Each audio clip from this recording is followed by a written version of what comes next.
Ang ganda-ganda ng damit mo, pero pag uwi mo sa bahay, grabe kang magmura. Nagsimba ka sa Quiapo, pero paglabas mo, bibili ka ng anting-anting. Nagsimba ka sa Quiapo, paglabas mo, sinungaling ka pa rin. Diba anong tawag doon? Mapagpaimbabaw.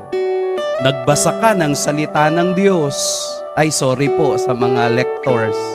Nagbasa ka ang salita ng Diyos. Pag uwi mo, chismosa ka pa rin. Let us reflect. Lahat tayo mapagpaimbabaw. Diba? Ang ganda-ganda ng damit ni Father. Paglabas ko, may magbe-bless sa akin, hindi ko pinag-bless. Alis ka dyan. Diba, no? Ganda-ganda ng damit ng mga madre, ang linis-linis. Pero masungit.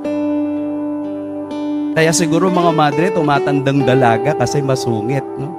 Hindi po. Lahat tayo guilty sa pagpapaimbabaw. Nagsaserve ka sa Diyos, ang katawan ni Kristo. Mamaya, ang hawak mo na, ang katawan ng tanduay. Ano yun? Ay di pagpapaimbabaw, di ba? Hindi lumalapat ang katotohanan sa buhay.